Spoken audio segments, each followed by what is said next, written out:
What is up, everybody? Thanks for tuning in to Addiction is a Scam. I'm Breaking Chains. Y'all can call me BC, and this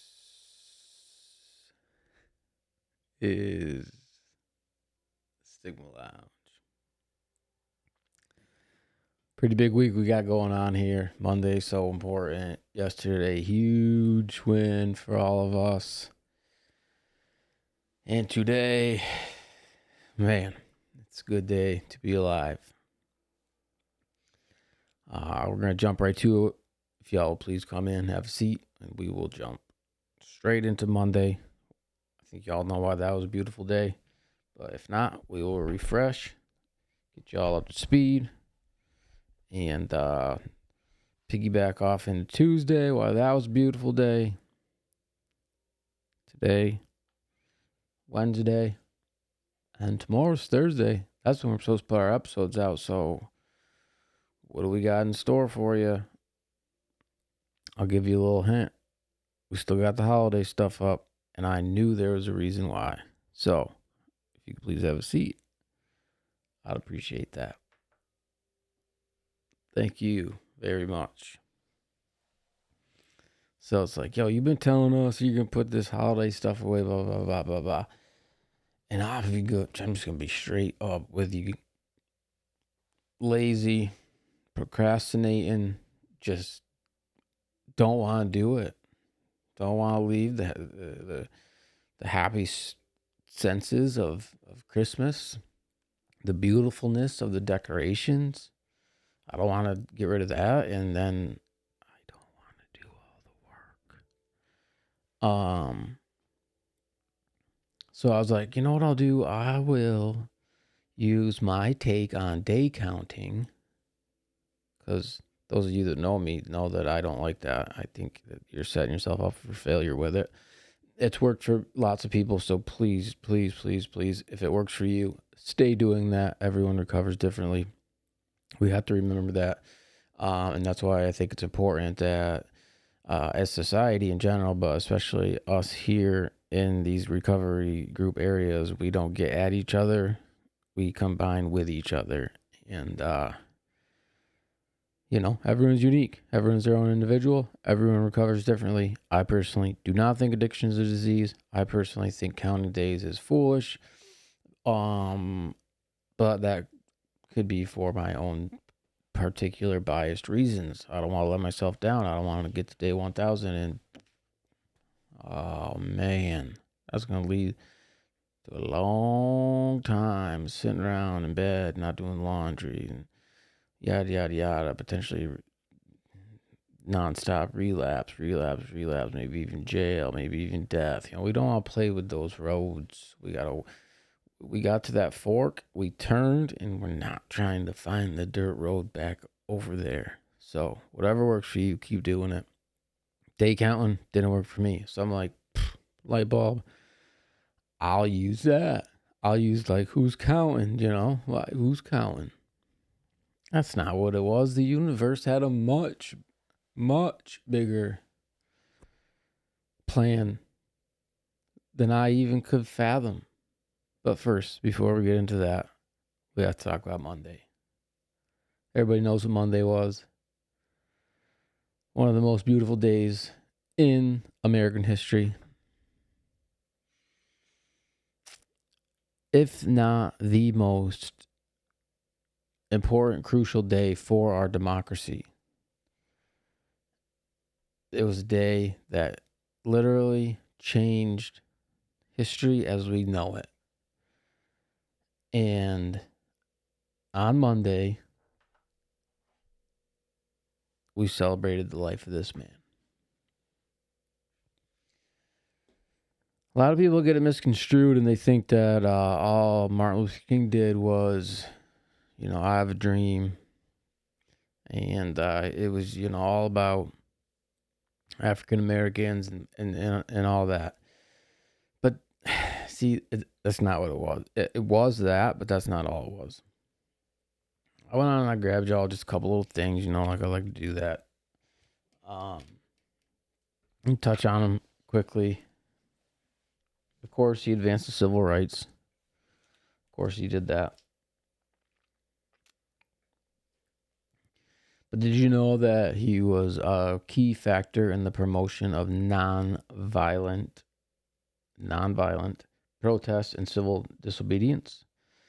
Philosophy of nonviolence, MLK, was an advocate for nonviolent resistance and civil disobedience, drawing heavily on the principles of none other than Gandhi. This approach influenced not only the civil rights movement, but also future social justice movements in the U.S. and around that whole world we live in. Some of y'all think that thing's flat. Whew, y'all are crazy. Cultural and societal change. Shift in racial attitudes, of course. We know that. That's what everyone pretty much correlates him with. But did you know that he was an inspiration for future movements? His approach to activism has been an inspiration for a range of other movements. Some of them have gotten out of control, but nonetheless, if it wasn't for Martin Luther King, some of you organizations, groups, whatever you want to call them, would not have had any traction, let alone your movements that you've made. Like I said, some of these have been abused. That's all I'm going to say. Because, whatever. He redefined American values. He literally redefined American values. His dream of equality, of course, but he had a moral vision for America, especially his focus on the beloved community. Called upon all Americans to live up to the nation's highest ideal of freedom, justice, and brotherhood. He emphasized that America's greatness would be realized not by economic power or military strength, but by achieving equality and unity among all people. It's like, yo, that's why that Michigan hat sits up there. Because of what all those kids had to go through and the adversity they had to face, and they still, as a team, stuck together amongst all the negativity. Everybody in their face with cameras and microphones and everything, and blah, blah, blah, blah, blah, blah. Sure, you'll have people that'll say, they're getting paid to play football. That's a kid's game, blah, blah, blah. Fine, okay. But that doesn't take the human nature out of it. They persevered, and they went on, and they won a national championship. It's freaking awesome, and that's why that hat will forever be a part of any backdrop of a podcast that I am personally doing. His economic justice and fight against poverty. Poor People's Campaign. Toward the end of his life, King turned his attention to economic inequality and poverty, advocating for policies that would help both black and white Americans who were struggling economically. His Poor People Campaign of 1968 sought to address systematic poverty and the economic disparities that existed across racial lines. Tell me y'all knew that. Come on, tell me.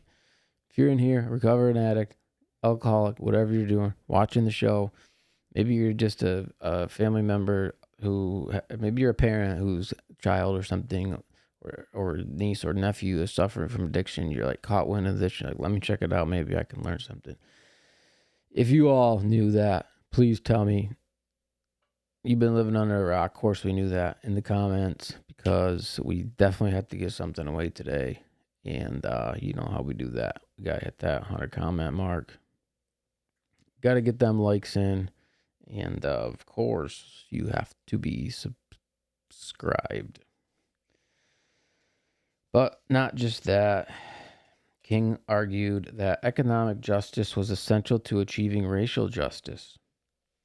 And he criticized both inequality inherent in American capitalism and the impact of the Vietnam War on poverty-stricken communities. His vision for economic justice was one where all Americans, regardless of race, isn't that funny? You don't really hear a ton about that. You don't really hear a ton of MLK and regardless of race, but the facts are the facts, and I will always give them to you.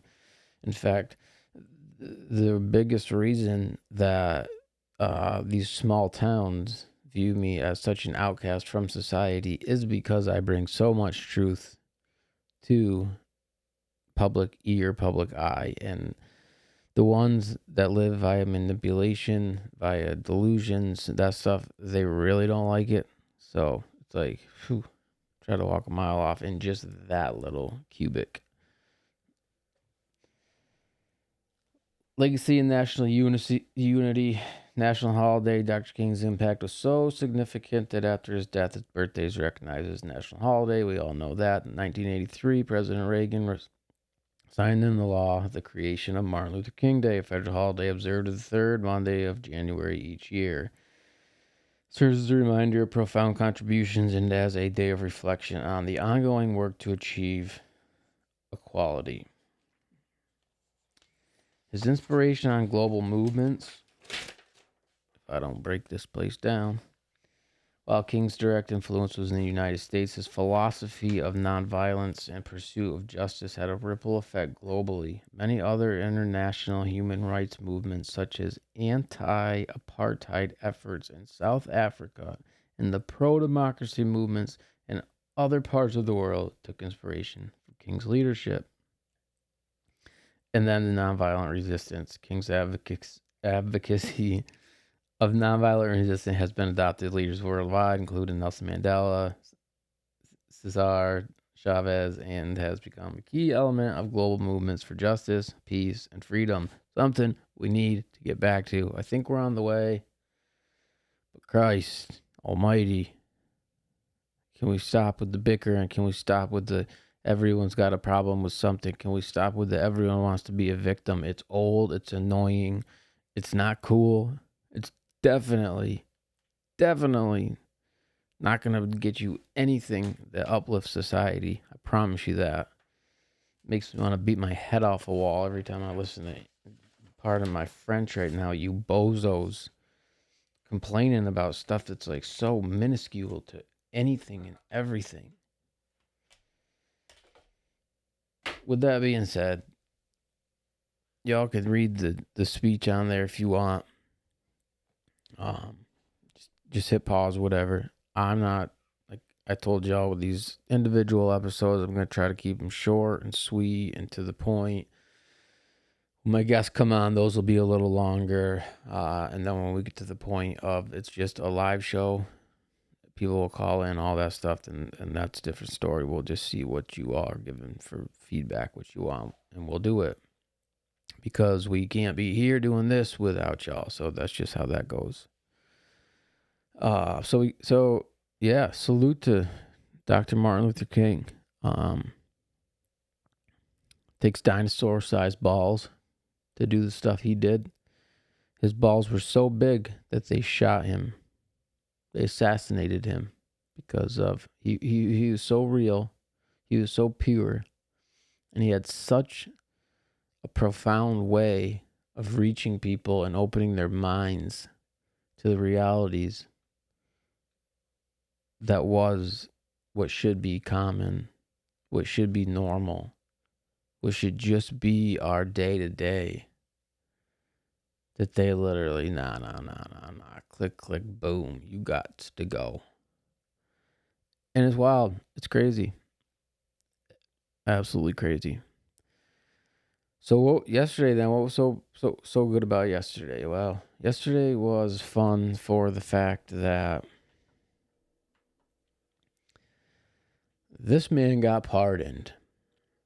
And the reason that is such a big deal to me is because, I mean, I could tell you right off hip, like, no hyperbole, at least 5 police officers, district attorney, and or ADAs, and a judge or two that should absolutely be in prison for the rest of their life for the victims that they have created, for the families they've torn apart, for the kids' lives that they've ruined, for the damage that they've done to society. Easily. And our 47th president said that he is literally going to attack, like, I don't care if you're on federal, state, or local level, I'm coming for you. If you're a tyrant, is essentially what he said. I'm paraphrasing, but I'm coming for you and I'm putting you in jail. He was quoted as saying, the scum that prosecuted Ross, the scum, that's what he referred to them. The sitting president of the United States referred to the FBI agents that prosecuted this man as scum. And he's not wrong. One of the charges against Ross was that he was trying to hire a hitman. Let me tell you how that went down. FBI gets word of Silk Road. FBI creates an account. FBI goes into said Silk Road and directly messages him, who now he's already given this thing off. He's already passed. He's like, this has gotten way out of control. This is not what I meant for this to be. Please, somebody take this over. He gives it away. Whatever with those ones that lured him back in. And then, so FBI agent says to him, hey, I think that this person, and this person are the ones who are, tipping off those fuzz buckets. And if you want, I'll kill them for you. And this dude says, again, I'm paraphrasing. This is just my take on it. But again, what happened? Pardon me, I just sometimes I have to pause because it's just like just wrapping my head around this, like. But anywho, so he says, I'll kill him for you. I got you. And he's like, I don't know about, I don't know. I mean, like, how much did that even cost? Bam! Soliciting murder. A1 entrapment. Absolutely entrapment. Like, it couldn't be any more entrapment. And he got suckered back in. They gave him 2 life sentences plus 40 years. That's what his sentence was for essentially creating a platform that you could talk on.